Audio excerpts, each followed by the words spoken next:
it's Alicia here from my work basket. Today is a Saturday. I think it's April 17th. I don't tend to know the date, so the day is about the best you're going to get from me. Today we're going to work on a crochet project. I picked this out a while ago, and then I was waiting to kind of pull some yarns for it. So I have my eye on this hat pattern, which is from a 1973 issue of Woman's Day. It's November 1973. They call it the Dutch hat. And they use scraps of worsted weight yarn with a new color every row. And yesterday I asked in my Instagram, what should I do? So I had a basket of worsted scraps. And I had a box, because I ran out of baskets, of kind of artsy, funky black and white yarns. And I said, which one should I do? I didn't get a whole lot of votes, but the votes that I did get were for black and white artsy. So I'm going to make that hat, but with the black and white artistic, like art yarns. I'm still going to do the same size hook that they call for, which is a G. So some of the art yarns are going to be worked up really tight.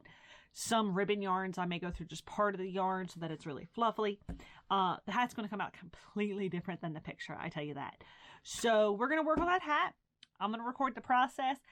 I don't know if I'll get it finished today or not. Hats do tend to be pretty quick one-day projects. I also intend to, when I switch colors, I tie knots, and I'm not going to do like a magic color change. I think on a lot of mine, I'm going to leave a tail, and I'm also going to not change yarn every row. I'm going to do it randomly.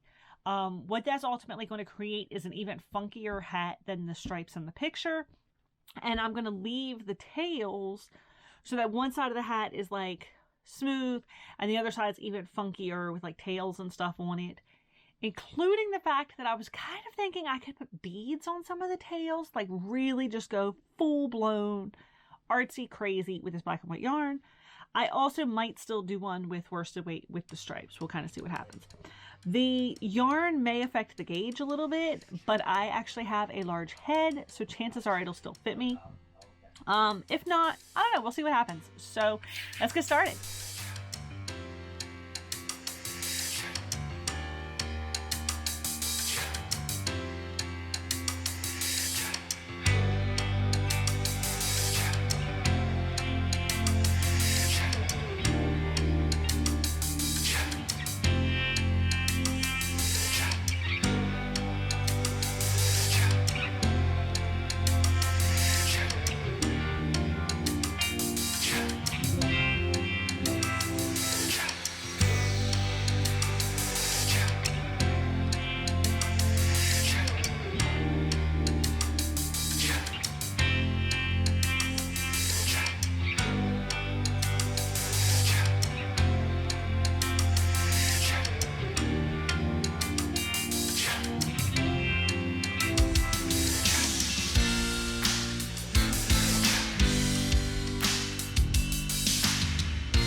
so taking a quick break. I am actually not all that terribly far from done at this point. I have some concerns about this hat. This hat is 14 rows and then how they word it as the flap. So I actually only have 2 rows left before I do what they call the flap, which is only 2 rows. So there really isn't that much left to the hat at this point before it's complete. And my concerns don't stem from me doing it in the technique that I'm doing it, but from the general pattern of the hat. It's very round. One tip that I have if you want to try to do patterns like this and kind of freeform and make them more artsy, understand some basic structure of how things work. So like I've done probably hundreds of hats. I don't even know how many. So I have a general idea of how the structure of a hat usually works. And let me tell you, by the time you only have about 3 rows left, it does not usually look like this. This is still almost perfectly round. Most of the rows that they've had me do so far were increase rows. I've done very few rows that just work circular around. So most hats start out as a circle, and then you create a tube by just working around and around and around. The way I pictured this hat was a circle, a slight tube, and then perhaps opening the tube with one large flap. And that just isn't how it goes. So we will see how it continues as I keep working. But right now I have some concerns about how hat-like this hat is going to be.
right, so the black and white artsy hat is finished.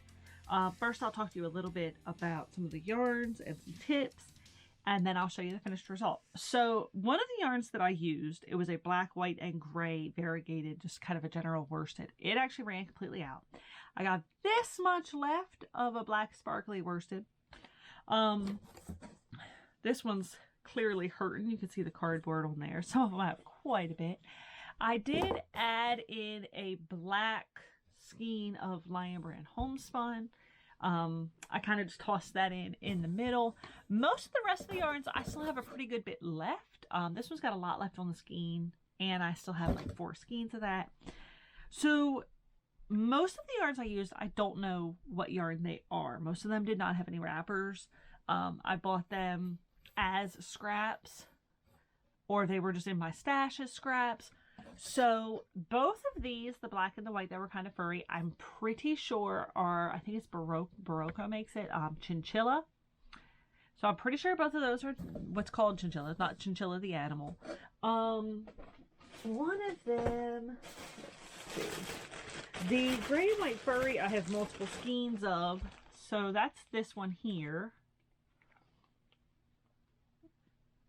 I can't actually read that brand. But that's what the gray and white furry one is. It's Intentions. This is usually $12 a skein. The sticker is still on here. And I got 5 of these in a fill bag with a whole bunch of other stuff. So that was quite a deal on my part. This ribbon yarn, I think, just based on previous yarns I've worked with, is by Lion Brand. The yarn I actually liked working with the most of the time was this black and white kind of ribbon yarn. Every once in a while my hook would get a bit snaggy, but mostly it was really nice to work with, and I really liked the kind of black and white checkerboard color that it created. So a few tips if you want to make a pattern like this yourself is, and I went over one of them, have a general idea of the structure of how things work. Have some previous projects under your belt so that you can kind of know this is what a hat usually does. This is what a sweater usually does, you know, whatever you're making. Also, you may or may not notice in my videos, what I did was I would kind of alternate between a looser, fluffier yarn and a tighter yarn. And that was to keep the structure in mind. If you have a hat and you wanted to have some structure and you're just doing like soft furry, soft furry, soft furry, it's going to come out soft and floppy and furry. So I was alternating textures. If I noticed it was getting a little bit loose in feeling and just flow, then what I would do is switch to a sturdier, like a standard worsted or more of a ribbon yarn to just tighten it up a little bit and make it a little bit stiffer. I just kind of control the structure of it.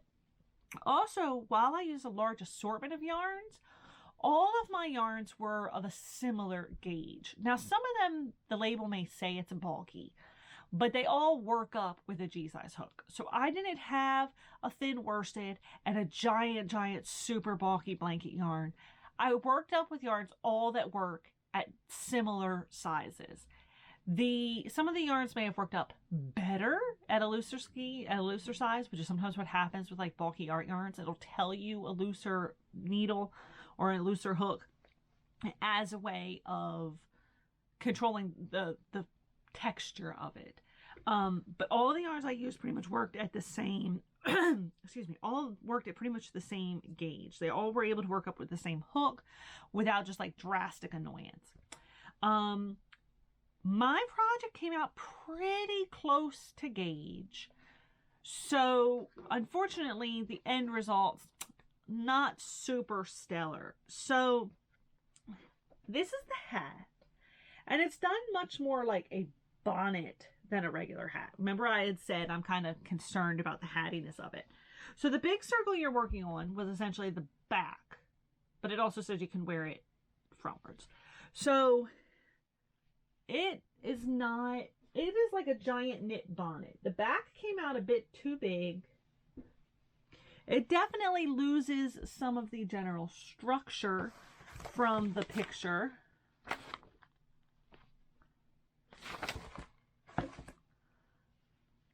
I mean, it's funky and fun. It says you can wear it the other way also. That really creates like a bonnet. I don't know that I'd consider it a fail. It definitely could have been a bit smaller. One thing I did kind of modify, and this is where knowing the structure of products comes in handy. It has a final edging around it, and I actually decreased this back piece a bit just to make it a bit stiffer and smaller in the back. Yeah, I mean, I don't know. It's not a fail. It's not great. I don't know if I'll keep it or I'll kind of pull it out and try it again, slightly smaller. I was surprised for the number of rows it had, how big it worked up. And even with it being worsted weight, I think the number of rows it had would have surprised me. I did miscount when I said I only had a few more rows left. They do tell you to repeat a row here for the flap. So it did have more rows than I thought. But the main structure of the hat is only 14 rounds, which I thought was pretty neat. All in all, I like it. Chances are I'm going to pull it out and make it smaller just because I have a big head. So if it doesn't fit me, chances are it's not really going to fit anybody. But I'll probably also do another one with the scrappy worsted. Trying to make sure you get plenty of views here. Whoop.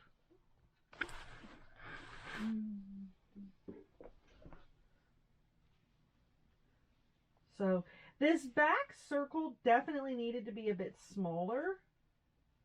I could potentially, I mean, you can see I could fold that over quite a bit and it would still actually fit very hat-like. So that is the finished Dutch hat. I hope you liked following along. It came out a bit goofy, I'm not gonna lie. It's not quite what I pictured. I have a thread here I need to pull to the other side. I have it, so I did leave my things like I was saying. I have one here that I see that I need to pull through.